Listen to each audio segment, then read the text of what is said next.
Bismillahirrahmanirrahim. Assalamualaikum warahmatullahi wabarakatuh.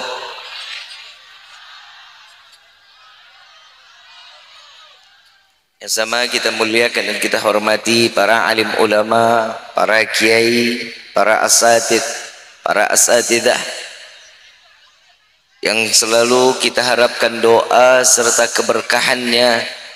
Ya insyaallah mudah-mudahan Allah panjangkan umur, sehat afiat, diberkahkan hidup dunia wal akhirah, dan insyaallah mudah-mudahan kehadiran beliau-beliau di tempat ini penyebab turunnya rahmah, taufik dan hidayah dari Allah. Amin ya rabbal alamin. Salam ta'zim tak lupa kami sampaikan kepada seluruh jajaran pemerintah daerah, baik Bapak RT, Bapak RW, Bapak Lurah serta Bapak Camat atau yang mewakilinya. Ya insyaallah mudah-mudahan Allah panjangkan umur, sehat afiat, diberkahkan hidup dunia wal akhirah, dan insyaallah mudah-mudahan jabatannya di dunia ini penambah amal ibadah di sisi Allah. Amin ya rabbal. Terkhusus kepada kawan-kawan dari NU, Ansar, Bansarnya, insyaallah mudah-mudahan Allah panjangkan umur, sehat afiat, diberkahkan hidup dunia wal akhirah, dan insyaallah sebagaimana amanah Mbah Hashim Asy'ari, beliau menjadi salah satu contoh penerus tongkat estafet baginda Nabi Muhammad sallallahu alaihi wasallam, dan insyaallah menjadi pengawal negara dan juga agama. Amin ya rabbal. Dan terkhusus kepada kawan-kawan dari Front Pembela Islam, Front Persaudaraan Islam, ya insyaallah mudah-mudahan Allah istiqamahkan, Allah menangkan di dalam segala bentuk perjuangannya. Ya insyaallah mudah-mudahan kita selalu dihadiri di dalam tempat yang penuh keberkahan ini semata karena mengharap ridha dari Allah dan mengharapkan syafaat Nabiuna Muhammad sallallahu alaihi wasallam. Terkhusus kepada keluarga besar Bapak Sugihartono yang telah mengkhitankan putranya Ginan Arya.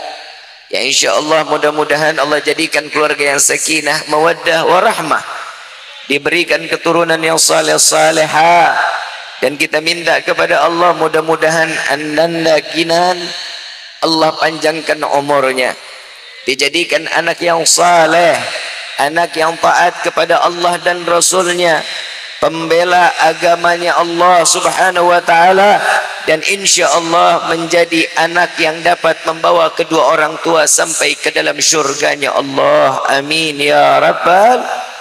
Wabil khusus hadirin wal hadirat, mu'minin mu'minat, fahamdan li rabbin hasana bi Muhammadin وعن قضنا من ظلمة جهلي والدياجر إلى النور الإسلام وعلم وحكمة وإيمان ويمن وخير الأوامر. الحمد لله على نعمة الإسلام والإيمان وكفى بها من نعمة. الحمد لله الذي هدانا بأبده المختار من دعانا إليه بالإذن وقد ندانا لبيك يا من دلنا وحدانا. صلى عليك الله بارئك الذي بك يا مشفع خصنا وحبانا. معالك الأظهار معدن سرك الأسماء فهم سفون النجاة همانا. لبيك يا رسول الله، لبيك يا نور الله، لبيك يا حبيب الله.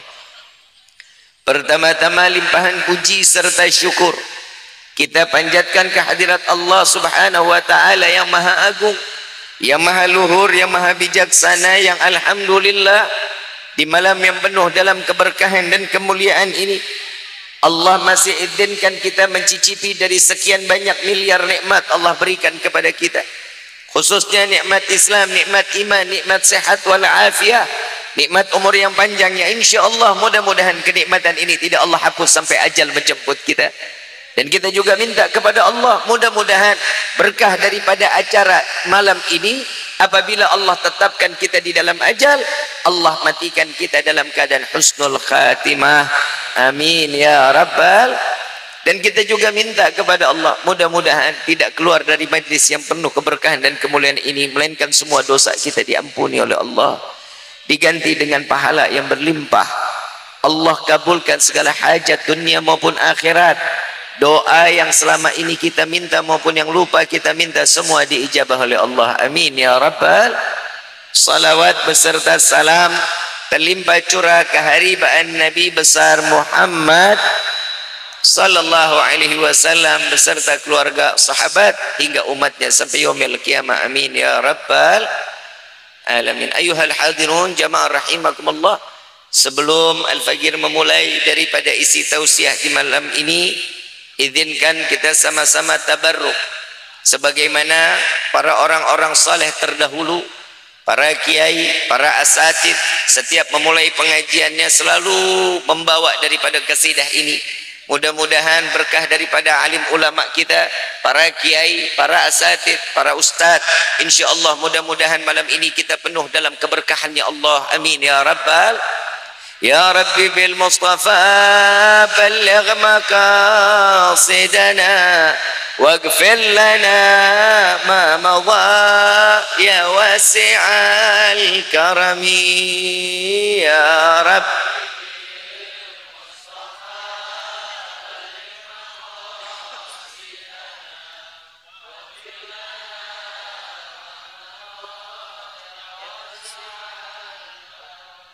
هو الحبيب الذي ترجى شفاعته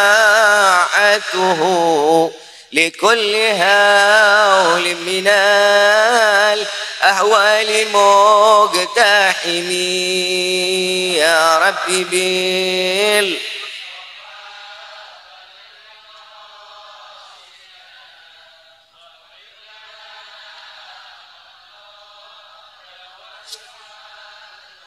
يا حنان يا منان يا قديم الإحسان بحر جودك مليان جد لنا بالغفران يا ربي بال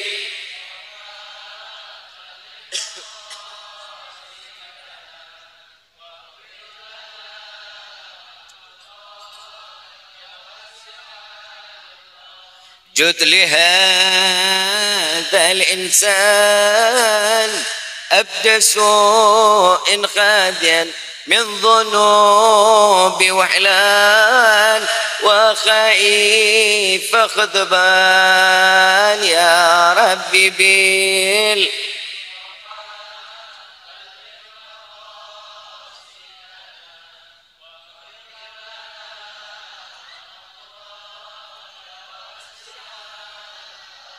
ربنا نصطع فيك ربنا نسترضيك ولنا الظن فيك يا رجاحل الإيمان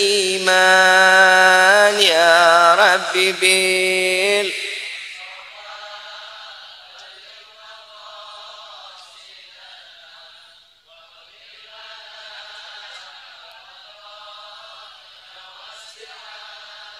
الصلاة تدائم على النبي بن هاشم أدمه وقائم بالعباد السحران يا ربي بال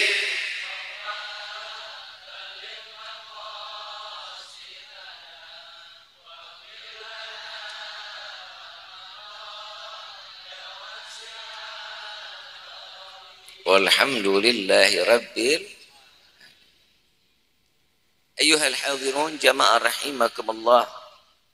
Tidak ada satu kemuliaan yang ditempelkan oleh setiap hamba di hadapan Allah kecuali semua kemuliaan karena izin dari Allah. Tidak akan kita berkumpul di dalam majlis yang mulia dan majlis yang terhormat seperti malam ini kecuali Allah yang menginginkan kita sebagai hamba dihormati oleh hamba Allah lainnya. Karena tidak gampang mendapatkan kemuliaan dari Allah kecuali hadirnya kita di dalam majlis ilmu, majlis zikir, majlis salawat. Maka inilah tempat yang paling mulia di sisi Allah. Mudah-mudahan berkah acara di malam ini, kampung ini diterangkan oleh Allah, ditumpahkan rahmat Allah. Semua hadirin wal hadirat, baik yang di luar maupun yang di dalam rumah, mendapatkan rahmat serta taufik dan hidayah dari Allah. Amin ya rabbal alamin. Kira-kira setiap manusia butuh nggak sih sama rahmat Allah? Butuh mana duit sama rahmat? Duit nggak butuh. Tadi baca maulid nggak? Baca maulid, baca salawat ya. Tahu nggak?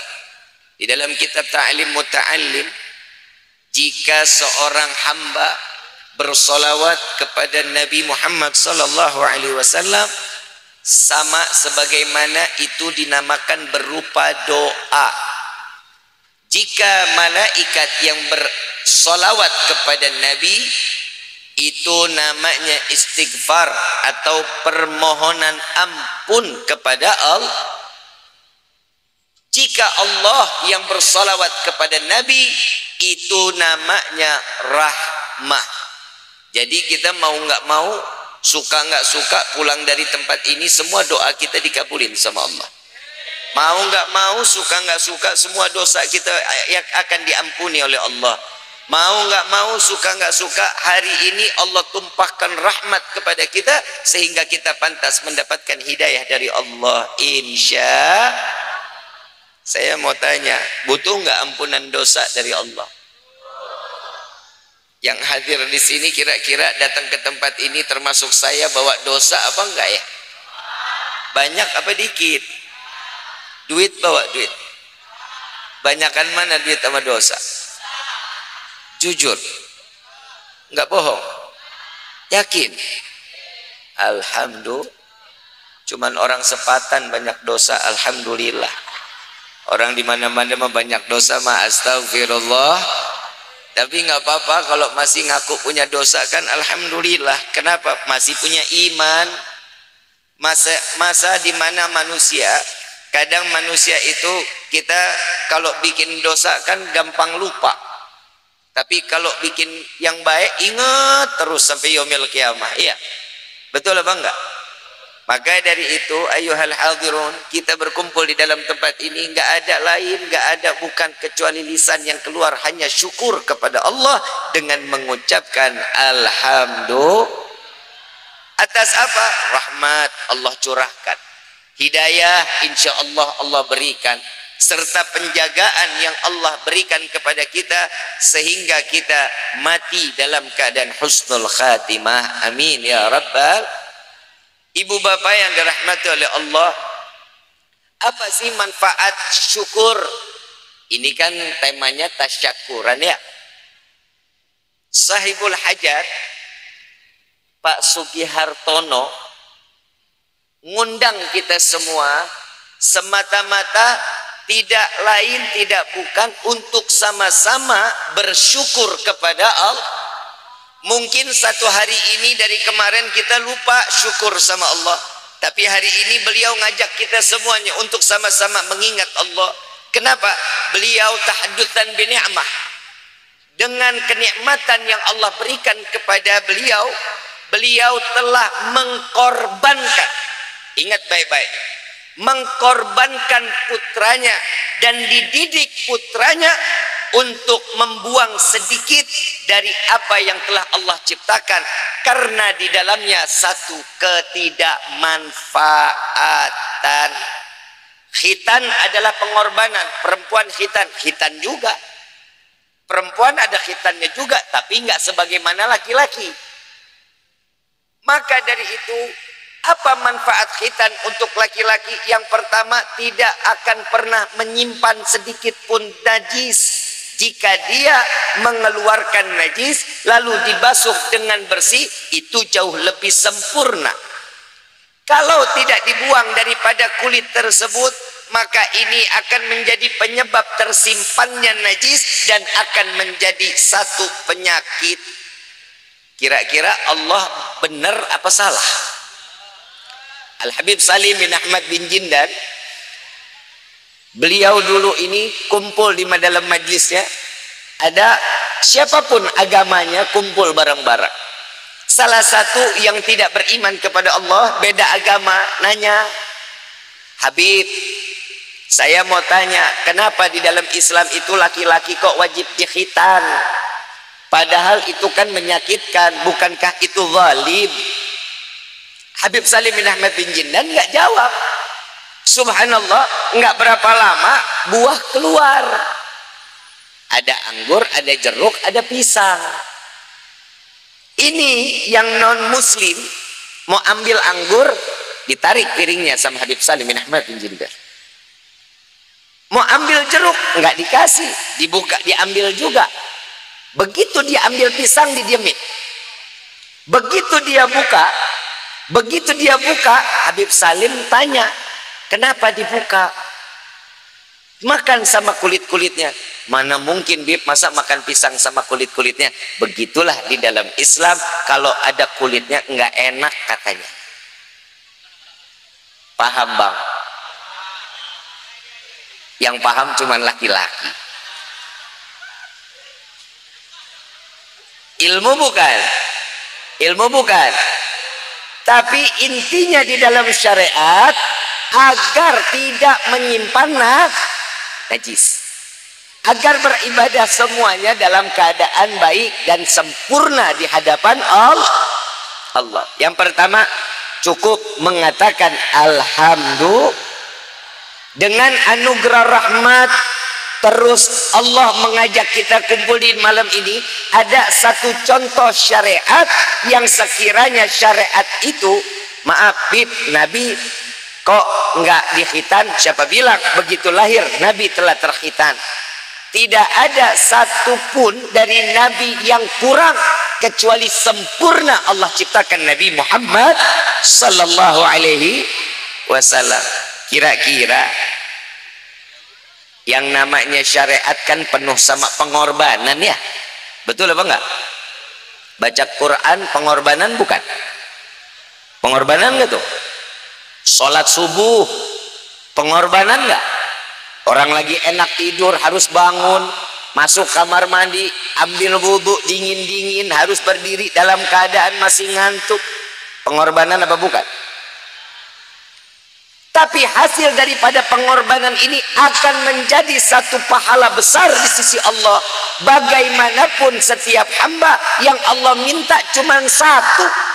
Tidak Allah ciptakan jin dan manusia kecuali untuk beribadah. Cuman ibadah. Allah minta kita ibadah. Mau diterima, mau enggak urusan Allah. Makanya saya nggak pernah bosan buat teman-teman siapapun yang mau tatoan, yang ahli maksiat, yang masih doyan judi, salat. Kenapa? Karena salat yang lebih gampang mendekatkan diri kita untuk menggapai hidayah Allah subhanahu.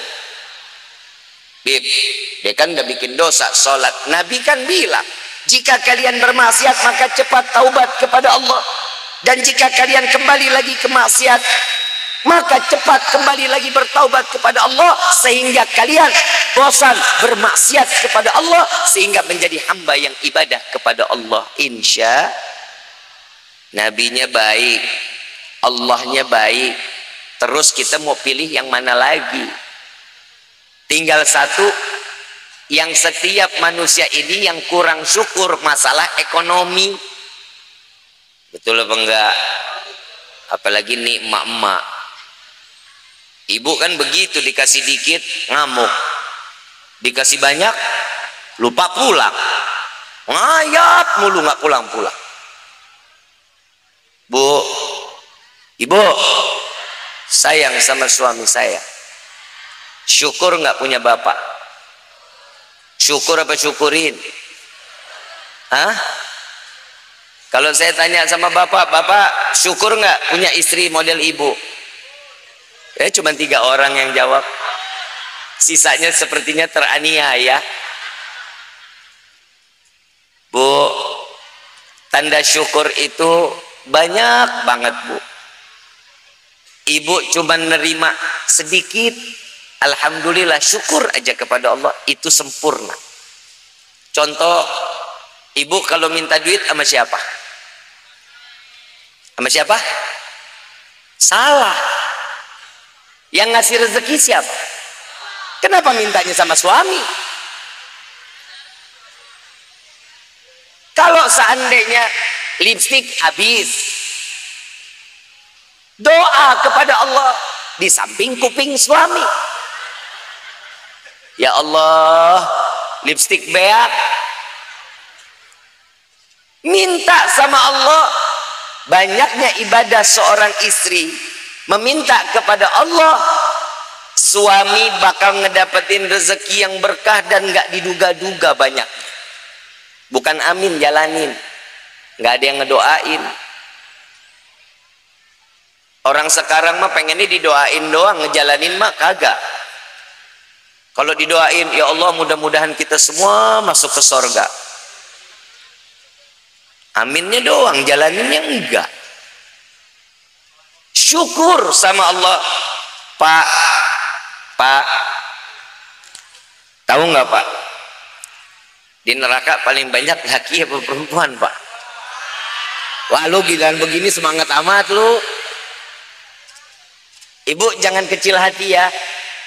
Yang di sini mah insya Allah calon penghuni surganya Allah. Calon bidadari surganya Allah. Tapi bohong. Pak, tugas kita apa sih Pak sebagai laki-laki? Ya ayyuhalladzina amanu qu anfusakum wa ahlikum. Orang yang beriman, makanya orang nikah itu bawanya iman, bukan maharnya doang. Paham Pak?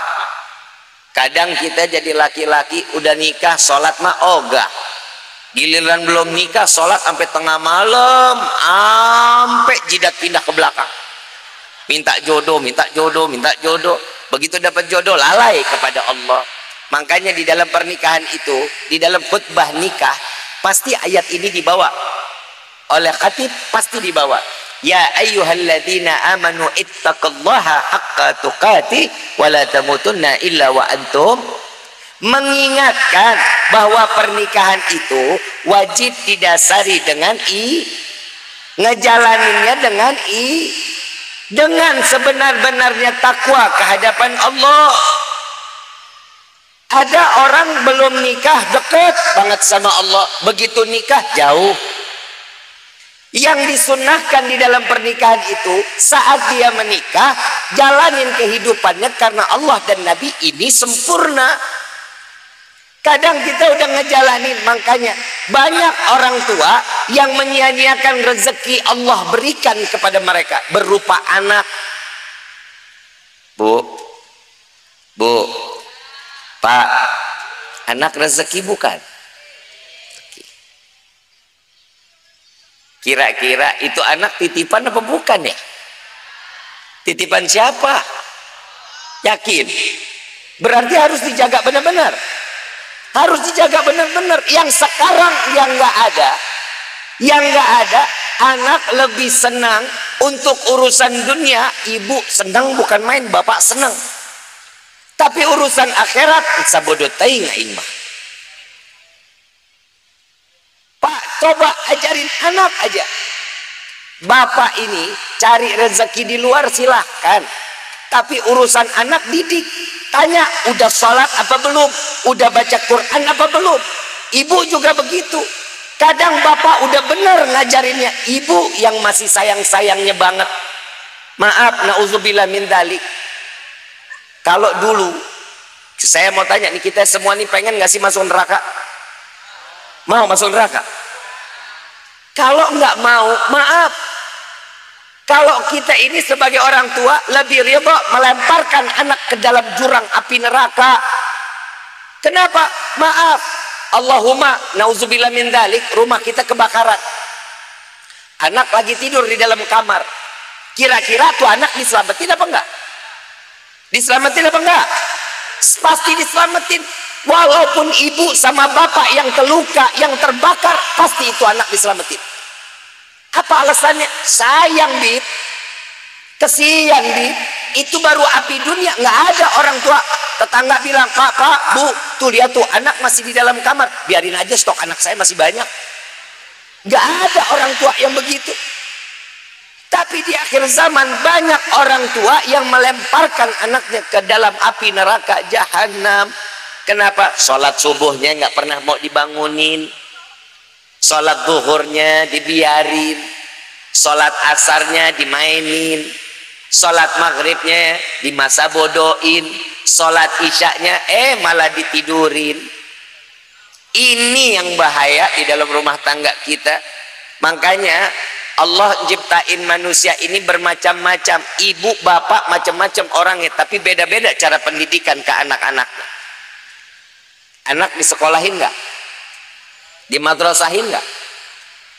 Madrasah nggak? Bayaran madrasah sama bayaran sekolah mahalan mana? Apa? Sekolah. Guru madrasah kira-kira dikasih uangnya berapa? 20.000 udah gitu nunggak 2 tahun.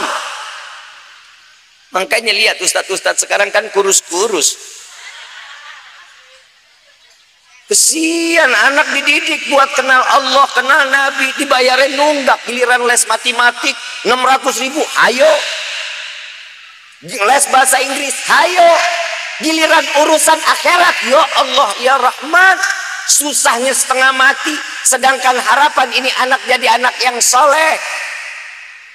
Pengen punya anak soleh-soleha, orang tua harus nyontohin. Sholatnya di depan anak. Bapak ibu sholat kagak, ngaji kagak, terus harapan ini anak bisa ngaji, bisa sholat, ngimpi. Padahal Allah nitipin kita itu rezeki pahalanya luar biasa loh buat kita. Ajarin Al-Fatihah ke anak, itu salah satu modal kita untuk masuk ke dalam surganya Allah. Orang tua ngajarin Al-Fatihah, subhanallah ini anak dewasa sholat baca Al-Fatihah, pahala orang tuanya. Subhanallah, begitu ini anak selesai kuliah, ngambil agama, selesai ambil agama, punya pondok pesantren, semua diajarin Al-Fatihah, pahalanya per santri kita dapat orang tua. Subhanallah, ini anak nikah, punya istri, baca Al-Fatihah dalam doa, baca Al-Fatihah di dalam sholat, maka pahala itu akan sampai kepada orang tuanya. Yang sekarang Al-Fatihah kagak. Maaf, contoh, Bib, kenapa sih harapan kita kok matinya husnul khatimah? Kenapa memang, Bu, Pak, kita ini terlahir dalam keadaan suci? Betul apa enggak? Lahir ke dunia bayi suci apa enggak? Makanya bayi begitu dia lahir, lucu aja dilihatnya, enak aja. Mau gimana aja tingkahnya pantas. Betul enggak? Coba kalau udah gedean dikit, punya dosa aja, gedek. Terkadang emak bapak manggil, nih anak-anak setan nih. Kalau anaknya setan, emak bapaknya apa? Hati-hati keluar lisan dari orang tua itu doa. Hati-hati. Makanya Nabi mengatakan anak itu fitnah dunia, fitnah akhirat. Itu juga istri, suami, fitnah dunia, fitnah akhirat. Mertua, gue bilangin lu, men, fitnah-fitnah aja lu. Saya mau tanya, ibu betah nggak tinggal di rumah mertua? Gak bakal betah. Kenapa? Diperhatiin. Motong cabai miring, wah diomelin. Bapak tinggal di rumah mertua enak, Pak. Ya bangun harus lebih duluan daripada mertua. Sholat subuh bareng-bareng jalan sama mertua. Kenapa? Karena itulah manusia itu paling gampang ngelihat aib seseorang, paling mudah ngelihat kejelekan orang, tapi kebaikan nggak pernah lagi dilihat. Maaf, Imam Syafi'i mengatakan di dalam salah satu syair, beliau mengatakan, wahai imam, wahai guruku, ada dua manusia punya kriteria berbeda. Yang satu ahli ibadah tapi ahli maksiat, tapi orang yang satunya lagi kelakuannya baik tapi nggak ibadah. Kira-kira yang di antara dua ini mana yang paling baik? Kalau kita ditanya jawabannya yang mana yang baik? Ibadah tapi kelakuannya nggak baik. Nggak ibadah tapi kelakuannya baik. Kita yang mana milihnya? Apa? Yang mana? Yang ibadah apa yang enggak? Yang enggak ibadah yang penting. Makanya kita bukan Imam Syafi'i. Imam Syafi'i ngambil dua-duanya, ini dikatakan dua-duanya baik. Dua-duanya orang yang ibadah walaupun belum berkelakuan baik, mudah-mudahan karena ibadahnya Allah berikan hidayah menjadi orang yang berkelakuan. Orang yang nggak ibadah tapi kelakuannya baik, mudah-mudahan karena kelakuan baik Allah berikan hidayah sehingga dia menjadi ahli ibadah. Yang bahaya yang ketiga, kata Imam Syafi'i. Yang mana yang ketiga yang salah? Yang nggak baik yang mana yang ketiga? Yang ketiga apa? Udah nggak baik? Salah.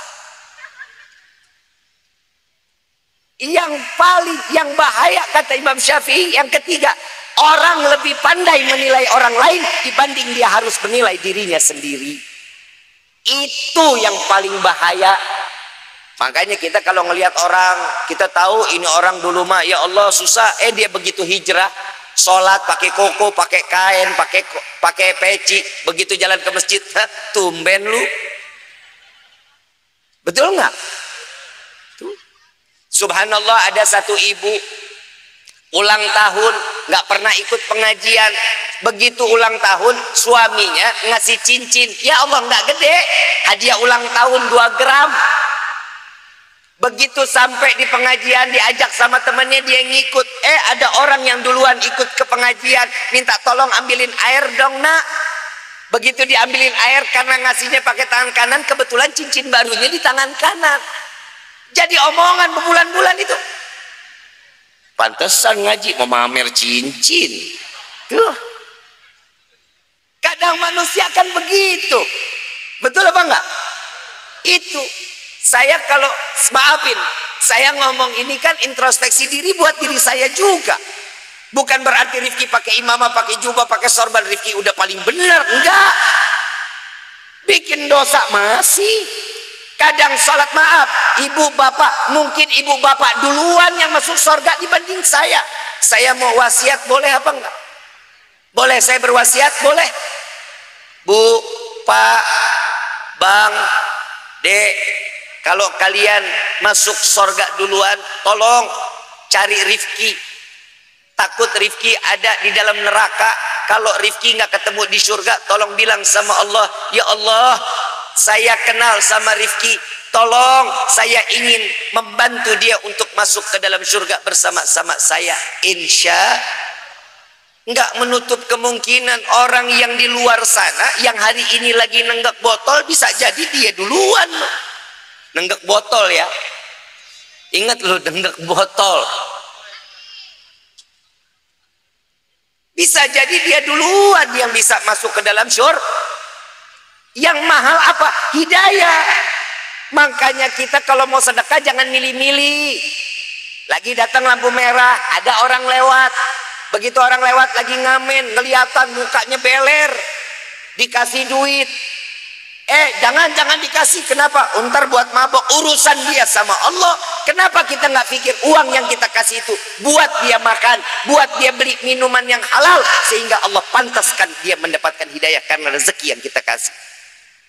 Itu yang ada di benak kita harusnya. Makanya kadang manusia ini, ya Allah maafin, maaf beribu maaf. Kalau syukur kitanya udah, yang kedua ibadah, yang ketiga ini akhlak. Akhlaknya yang bener dong. Kadang kita maaf sama ulama, makan main cium tangan bulak balik. Kadang pada sampai robek tangan ulamanya. Betul nggak Ustaz? Kadang kan Ustaz juga begitu, diberebut-berebutin kan tangannya. Sampai robek, luka. Maaf. Cium tangan ulama boleh. Apa kata Nabi? Sebagaimana umatku mencium tangan ulama, sama sebagaimana mencium tanganku, kata Nabi. Tapi bukan berarti sama ulama getol banget cium tangan, sama orang tua malah kagak.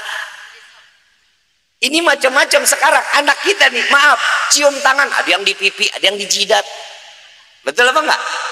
Itu akhlak apa enggak? Beradab apa enggak? Enggak ada adabnya. Maaf, indera penciuman apa? Apa? Kenapa pada di pipi? Emang hidung lu udah pada pindah? Cium dihirup, bukan dikecup. Bukan, tapi dihirup. Itu namanya ngambil keberkahan orang tua. Jauh lebih baik cium tangan sama orang tua, lebih berkah. Mau hidup sukses, orang tua minta doanya. Mau hidup kaya, perhatiin orang tua, hidup kita akan jadi orang kaya. Kita mau nikmat hidup dunia, hidup di akhirat, saat sama orang tua, itu aman sudah. Makanya kita kadang lebih sama ulama luar biasa. Kalau sama orang tua mah biasa aja. Yang salah siapa? Orang tua apa anak? Orang tua apa anak? Orang tua pastinya. Kenapa? Orang tua sekarang, maaf, Allah subhanahu wa ta'ala ngasih tahu kita al-jannatu tahtali, yang namanya surga itu ada di bawah telapak kaki. Ibu tuh capek karenanya, makanya surga ada di bawah telapak kaki kita. Mah nggak punya, Pak. Bapak ada surga di bawah telapak kaki Bapak? Kagak ada.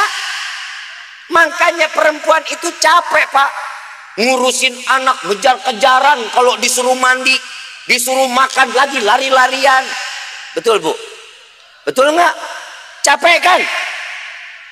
Yang namanya perempuan, di tugasnya kita, Pak, ngeringanin beban capeknya seorang wanita. Allah kan ngajarin kita, ar-rijalu qawwamuna 'alan, jagain, ayomin, kesian. Ngurusin anak capek nggak, Bu? Ngurusin rumah tangga capek nggak, Bu? Ngurusin suami capek nggak, Bu? Makanya Allah kasih ringan buat perempuan, laki-laki boleh nikah 2, 3, 4. Biar ibu nggak capek. Betul nggak, Pak? Nah, itu dalil apa bukan? Itu ayat apa bukan? Capek nggak, Bu, ngurusin suami?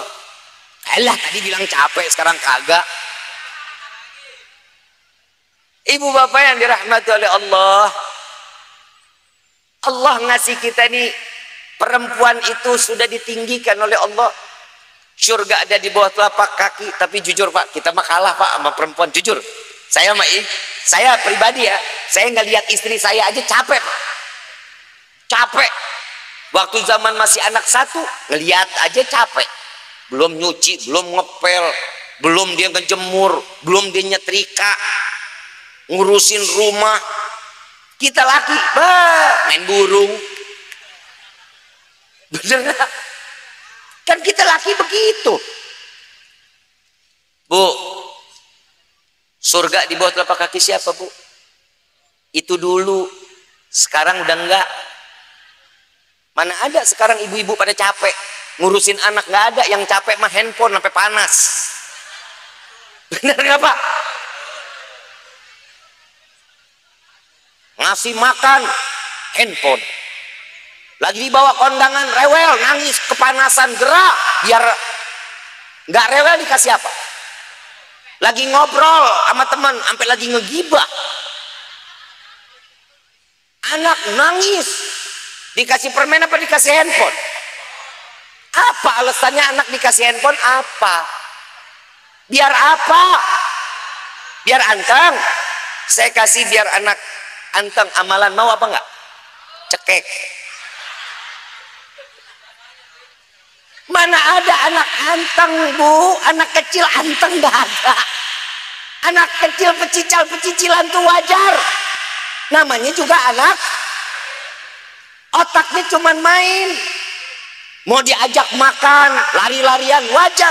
Nah, bapak kalau disuruh makan, Pak makan. Enggak, kejar dulu. Mana ada bapak begitu? Bapak gelo ada yang begitu mah. Betul, Pak.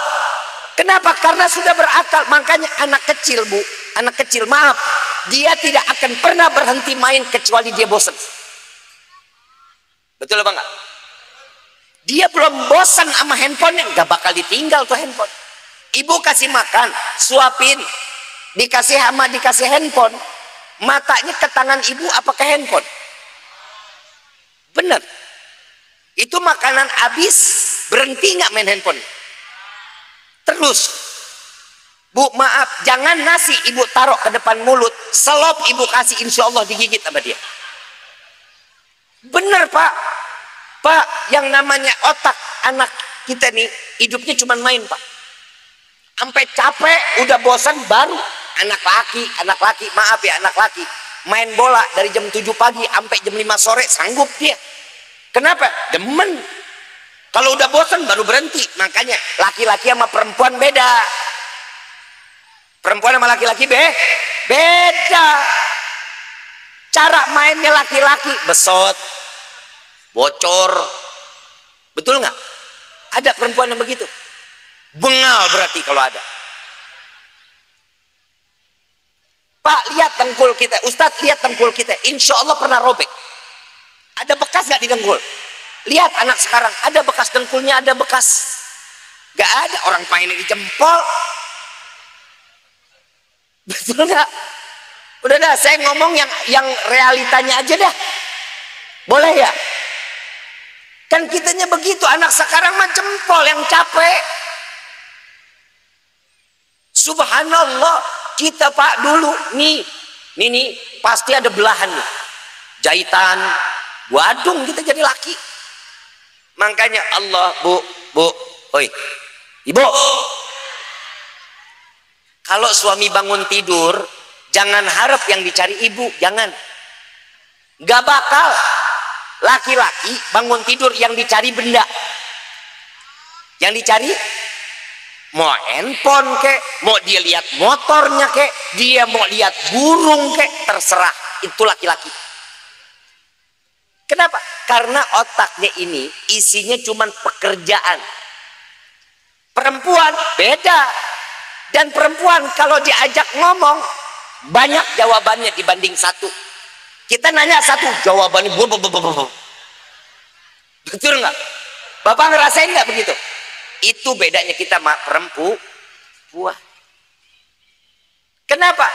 Kita lihat deh anak kita laki-laki di sekolahan punya anak baru. Ada anak baru nih sekolahan nih, anak laki-laki ditanya, Tong, itu di sekolahan ada anak baru ya Tong? Itu jawaban laki-laki. Namanya siapa Tong? Rumahnya di mana Tong ya? Tapi apa yang dia lihat? Tapi tasnya bagus loh Bu. Orangnya dia nggak lihat, yang dia lihat. Kenapa? Karena akalnya itu udah ke benda. Perempuan lagi naik di motor pulang sekolah, nggak ditanya nyerocos, Bu, tadi tuh ada temen loh Bu baru, namanya Sabrina Bu. Ih, rambutnya bagus deh Bu. Orangnya tinggalnya di satu perempuan. Makanya Bapak ngadepin perempuan sabar-sabar. Perempuan berhenti ngomong kapan? Mati. Tidur aja masih ngigo. Jujur. Betul nggak Bu? Emang begitu perempuan mah. Jadi jangan salah kalau ibu mau diperhatiin sama suami. Contoh, maaf ya, maaf. Ini Nabi nih ngajarin kita Bu. Banyak berbahasa yang baik kepada ibu. WhatsApp kan nggak ada nada suara ya? Ada nggak nada suaranya? Lagi ngetik ada ngomong gitu, ngeri juga tuh handphone. Pak, tos mamcan, Pak udah makan apa belum? Jawaban Bapak apa? UDH. Cuman 3 huruf. Tanya lagi, pulang jam berapa Pak? BLM TAU. Paham? Hati-hati ya Pak. IY. Untuk laki-laki kan kita simple Pak. Kita nggak mau coba, tapi kalau ibu telepon, Assalamualaikum, bapak udah makan apa belum? Belum yang, mungkin bentar lagi. Jawabannya panjang. Kira-kira bapak pulang jam berapa ya pak? Oh insya Allah mungkin sebelum maghrib udah sampai di rumah. Tuh jawabannya. Jangan lupa kita makan di rumah ya pak ya. Iya baik, tunggu ya bu. Tuh jawaban tuh seorang laki-laki. Ini laki perempuan sekarang kalau ngomong pak sama laki, ya Allah kayak debt collector. Bawa duit nggak? Pak minta duit pak. Pak saya butuh duit nih. Tuh istri sekarang kalau ngomong sama laki mah duit, duit, duit, duit. Betul bu, betul. Bukan ibu-ibu di sini bukan. Ibu-ibu sana noh. Saya tanya aslinya mana bini lo? Sepatan.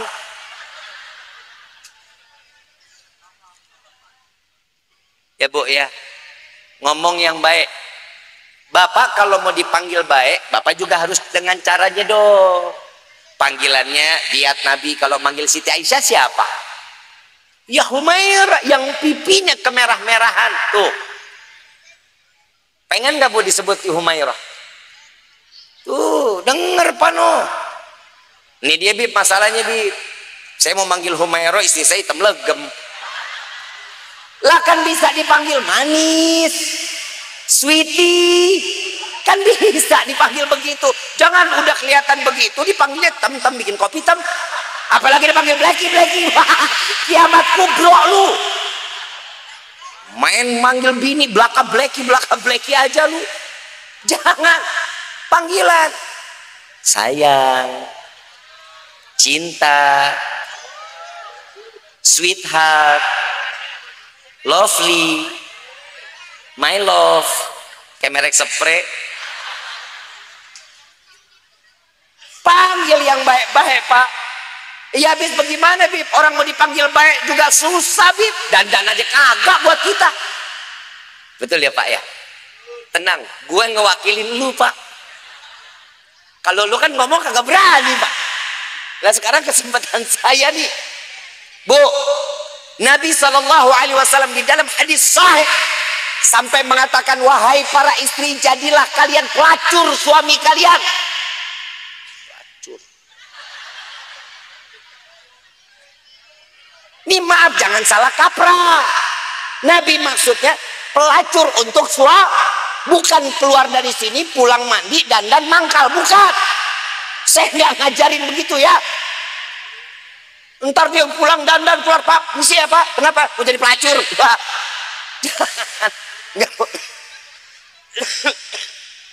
Jangan bu ya. Pelacur buat suatu. Tahu pelacur bu? Banyaknya laki apa perempuan? Lu diem, lu diem, lu diem. Yang laki diem, lu ngomong ketahuan lu. Diem. Bu, Rifki mau nanya boleh? Yang dijual pelacur apa sih bu? Abuk lu. Apem lu. Apa yang dijual? Kue cucur lu lagi. Hei, dengar ini. Pelacur kalau pakai baju bagaimana? Seksi nggak?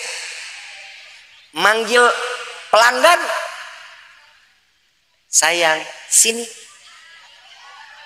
Begitu dipegang tangannya, yang mau duduk di mana, di sofa atau mau di bartender atau mau duduk saya pangku. Katanya,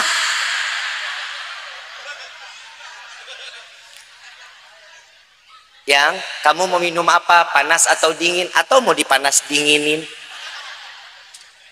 Minta yang dingin, ambil korek, panggil waiter, sediain, mintanya yang dingin. Begitu duduk di sebelahan, panggil dipegangin, dilendotin sambil dipijitin. Capek ya? Kerja di mana ya? Katanya, sultan aja lu. Apa yang dijual? Apa bu? Perhati. Tuh seorang suami cuma butuh perhatian dari istri. Dan.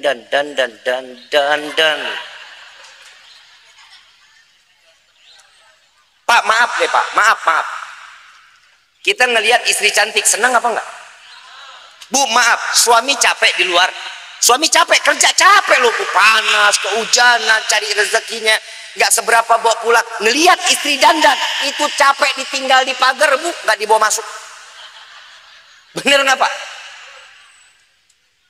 Ibu tahu suami mau pulang bentar lagi, udah dandan, udah rapi, rambut diriap, jangan keluar rumah.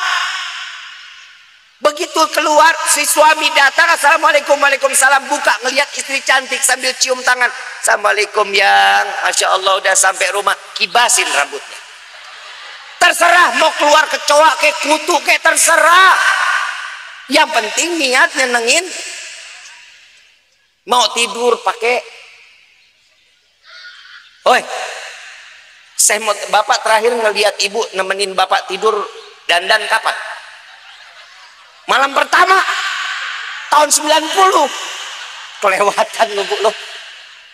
Jangan dong Bu, jangan dandan Bu, minimal pakai lipstik. Kenapa? Karena dandannya seorang istri itu membuat tenang, karena istri itu adalah rumah untuk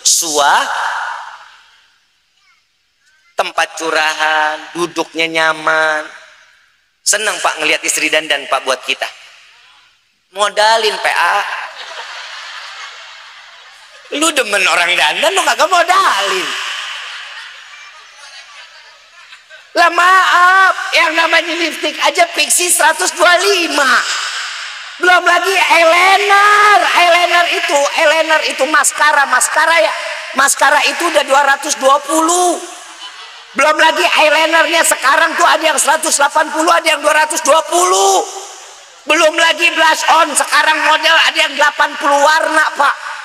Itu harganya 875. Skincare dari harga 1 juta sampai 8 juta ada. Tapi kok tahu bini gua? Ya Bu ya, betul nggak? Orang cantik mah butuh modal.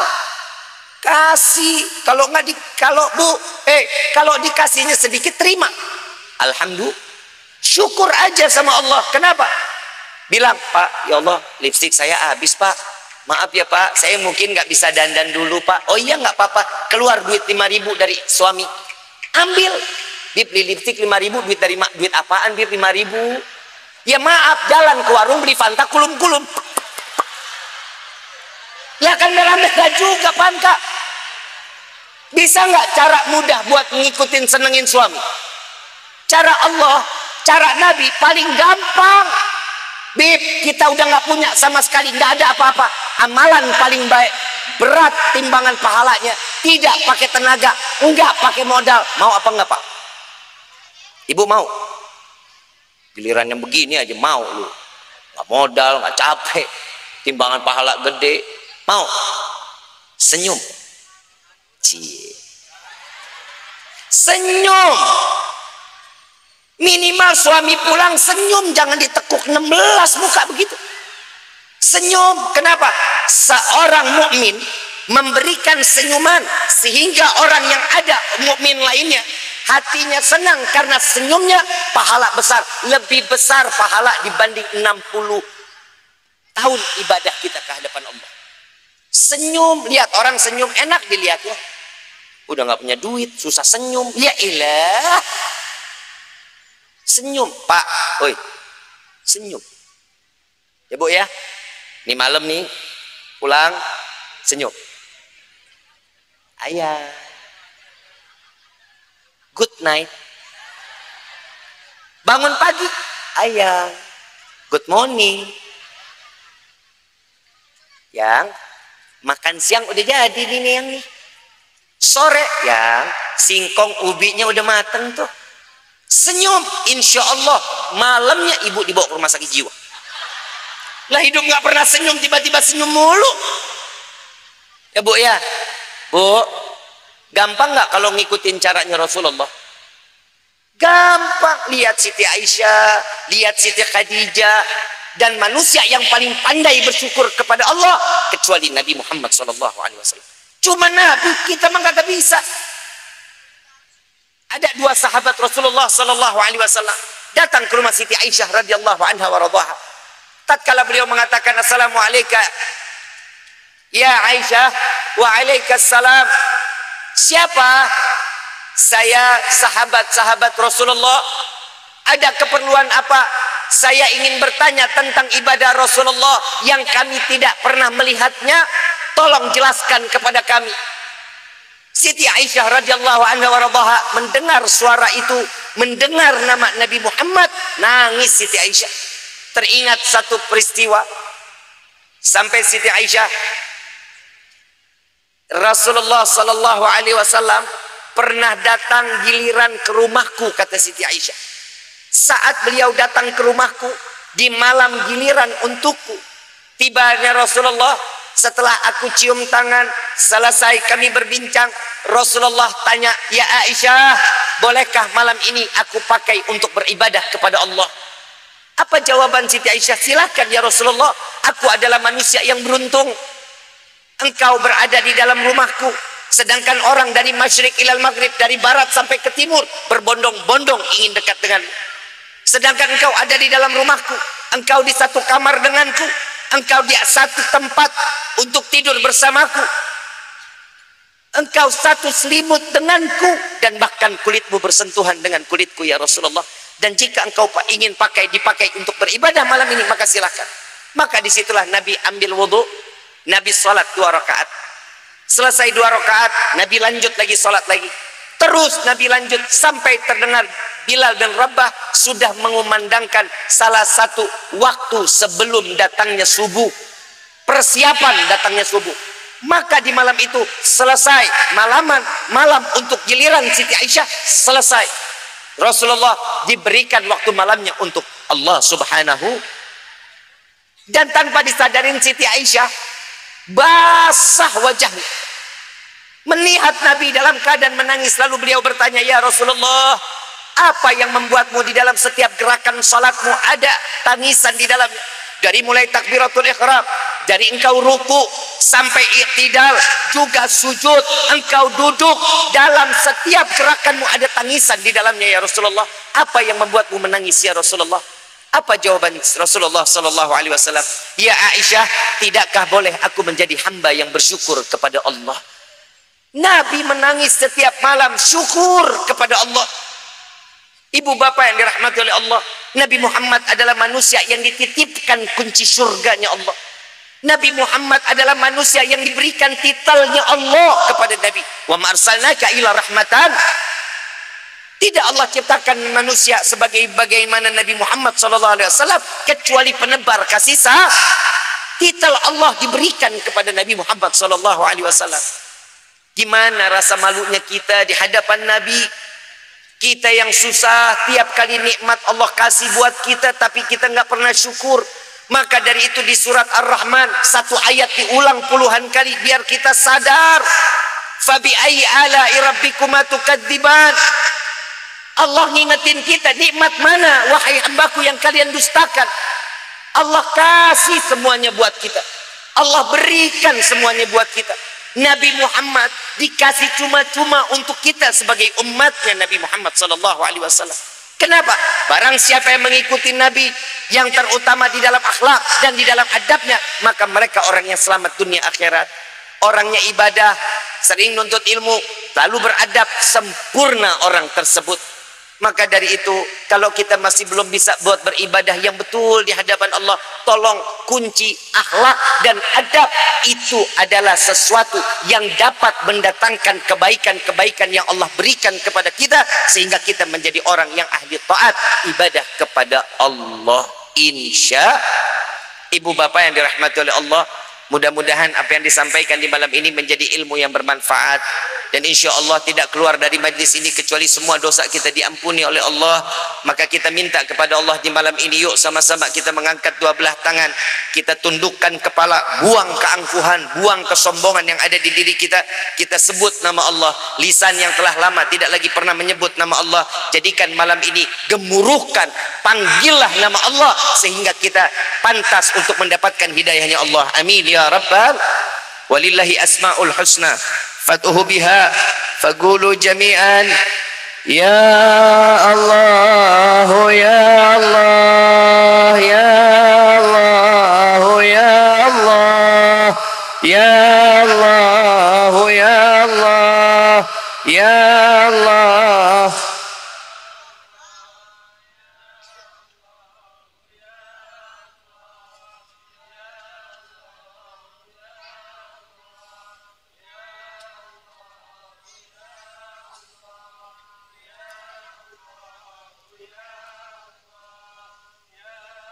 Ya Allah, ya Tuhan kami, dengarkanlah panggilan kami para pendosa ini ya Allah. Ya Allah, ya Tuhan kami, dengarkan panggilan kami para ahli maksiat ini ya Allah. Wahai Rabbi, lama lisan ini tidak lagi pernah menyebut namamu ya Allah. Lama lisan ini tidak lagi pernah mengagungkan namamu ya Allah.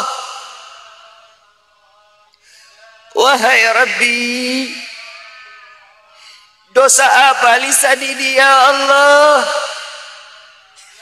sehingga kami susah payah menyebut namamu ya Allah.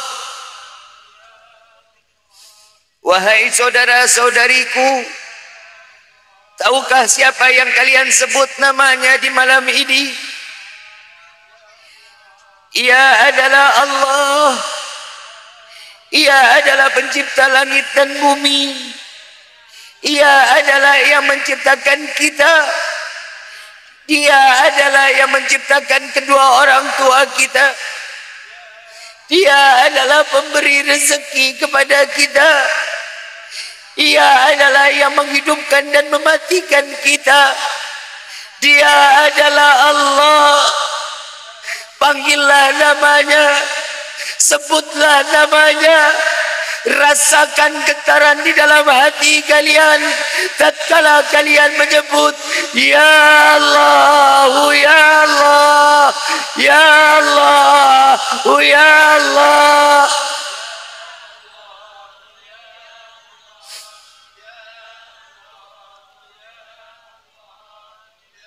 Wahai Rabbi, bukankah kau maha mendengar ya Allah? Bukankah kau maha melihat ya Allah?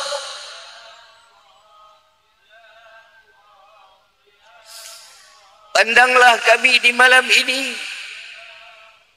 Pandanglah kami yang saat ini telah menengadahkan tangan di hadapan-Mu ya Rabb, mengemis kepadamu ya Allah, berharap kepadamu ya Allah.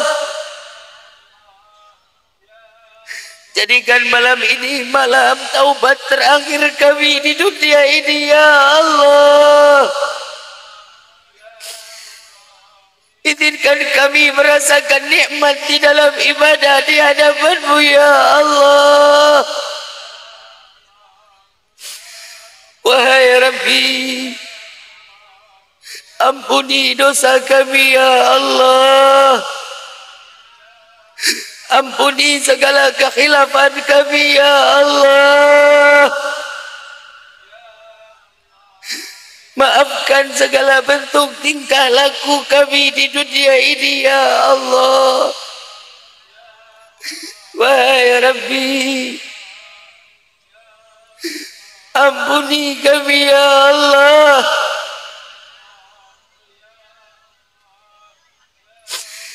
Wahai Rabbi, jangan kau ambil nyawa kami terdahulu sebelum kau ampuni segala dosa kami ya Allah. Sungguh ya Rabb, jika kau ambil nyawa kami penuh dengan dosa, kami tidak akan sanggup menerima siksaan sakratul maut.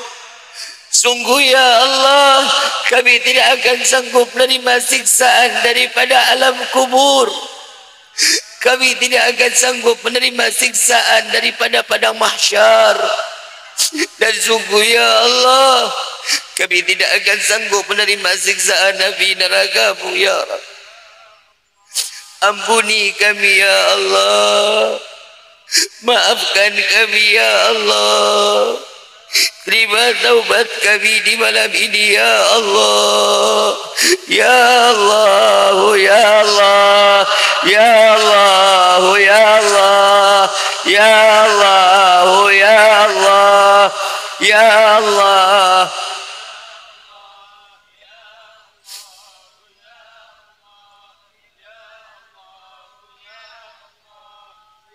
Ya Allah, ya Tuhan kami, Bukankah doa setiap anak untuk orang tua akan kau kabulkan ya Allah? Izinkan kami mengangkat dua belah tangan ini mendoakan kedua orang tua kami. Panjangkan umur kedua orang tua kami ya Allah. Sehatkan badan kedua orang tua kami ya Allah. Bahagiakan mereka ya Allah. Dan izinkan kami dapat membahagiakan kedua orang tua kami dengan membawa mereka melaksanakan haji dan umrah dan berziarah ke makam Sayyidina Muhammad. Ya Allah, angkat derajat kedua orang tua kami ya Allah. Tinggikan derajat kedua orang tua kami ya Allah. Jadikanlah kami anak-anak yang saleh-salehah yang dapat membanggakan kedua orang tua kami kelak di yaumil qiyamah. Ya Allah, ampuni dosa kedua orang tua kami. Maafkan segala tingkah laku kedua orang tua kami. Jangan kau tempel dosa kepada kedua orang tua kami karena perbuatan dosa kami di dunia ini ya Allah. Biarkan kami yang menanggung. Jangan kau tempelkan kepada kedua orang tua kami. Wahai Rabbi, ampuni dosa kami terhadap kedua orang tua kami, kepada ayah dan ibunda kami, kepada ayahanda kami ya Allah. Banyak perbuatan dosa yang telah kami lakukan kepada ayahanda kami. Kami tidak pernah menghargai jeripaya ayahanda kami. Dari pagi sampai malam, hujan kehujanan, panas kepanasan, mencari rezeki yang halal untuk kami. Tidak jarang lisan ini mencaci, memaki, menghina ayahanda kami. Maafkan kami ya Allah. Maafkan kami ya Allah. Begitu pula kepada ibunda kami. Kami tidak pernah menghargai pengorbanan ibunda kami saat melahirkan kami ke dunia ini. Antara hidup dan mati ibunda kami memperjuangkan lahirnya kami ke dunia ini. Jika harus memilih ibunda kami yang harus mati atau kami yang harus mati, maka ibunda kami pasti akan mengatakan, ya Allah, ambil nyawaku, jangan kau ambil nyawa anakku. Besar pengorbanan ibunda kami untuk kami. Tidak jarang lisan ini mencaci, memaki, menghina ibunda kami. Dan bahkan kami menganggap ibunda kami adalah budak bagi kami. Maafkan kami ya Allah. Ampuni kami ya Allah. Bagi kedua orang tua kami yang telah tiada, lapangkan kubur mereka ya Allah. Ya Allah, terangkan kubur mereka dengan rahmat darimu. Jangan kau biarkan mereka di dalam kegelapannya. Ya Allah, jangan kau biarkan kedua orang tua kami yang telah tiada dalam kesendiriannya di alam kubur. Kirimkanlah malaikatmu untuk menemaninya sampai datangnya yaumil qiyamah. Ya Allah, izinkan kami menjadi anak-anak yang saleh-salehah yang dapat membawa kedua orang tua kami, menyelamatkan saat mereka melintas ke sirat, agar mereka tidak terjerumus ke dalam neraka. Dan jangan jadikan kami sebagai anak yang dapat melemparkan kedua orang tua kami ke dalam neraka-Mu ya Allah. Ya Allah, izinkan kami membawa kedua orang tua kami sampai kepada pintu syurga-Mu ya Allah. Ya Allah, ya Allah, ya Allah.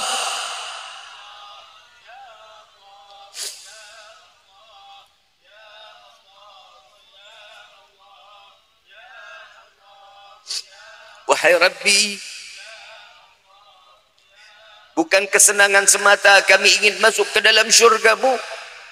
Bukan emas permata yang berada dalam syurga-Mu kami ingin masuk ke dalam syurga-Mu. Melainkan karena ada manusia yang namanya berdampingan dengan nama-Mu ya Allah. Melainkan karena ada manusia yang kau cintai dan manusia yang kami rindukan. Masukkan kami ke dalam syurgamu bersama Sayyidina Muhammad. Jangan kau pisahkan kami. Cukup di dunia ini kau pisahkan kami. Jangan kau pisahkan kami di dalam syurgamu ya Allah. Ya Allah, izinkan mata yang penuh dengan dosa ini untuk memandang keindahan wajah Sayyidina Muhammad. Izinkan tangan yang penuh dengan dosa ini untuk menggenggam dengan Rasulullah. Izinkan lisan yang penuh dengan dosa ini untuk meminum daripada telaga Al-Kautsar melalui tangan Sayyidina Muhammad. Ya Allah, rindu rasa hati ini. Kabulkan doa kami ya Allah. Wahai Rabbi, bagi kami yang hadir di dalam tempat ini maupun dimanapun kami berada,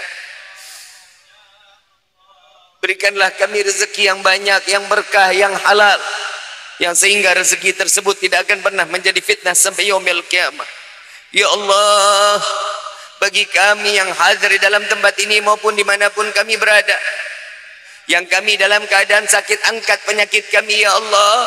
Sehatkan badan kami ya Allah, agar kami dapat mudah beribadah kepadamu ya Allah.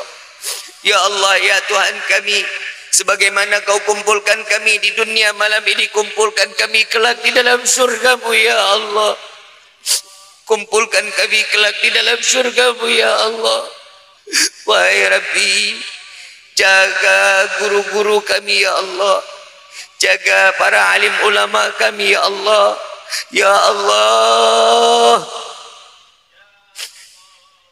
jauhkan daripada negeri ini dari segala bala dan bencana ya Allah. Ya Allah, jadikan malam ini malam bakti syukur kami kepadamu ya Allah. Wahai Rabbi, ya ilahi wa maliki, anta ta'alam kaifa hali. Engkau yang maha mengetahui apa yang ada di dalam diri kami ya Allah. Maka kabulkan apa yang kami inginkan, hanya engkau yang maha mengetahui ya Allah. Maka kabulkan, izinkan kami merasakan nikmat yang lebih darimu ya Allah. Berikanlah kami rahmat, tuangkanlah kami rahmat, dan sehingga kami pantas untuk mendapatkan hidayah keluar dari tempat ini menjadi hamba yang lebih baik dan beribadah kepadamu ya Allah ya Rabbal Alamin. Al-Fatihah bil qabul wa tamam kulisul wa ila hadratir rasul bisirril Fatihah.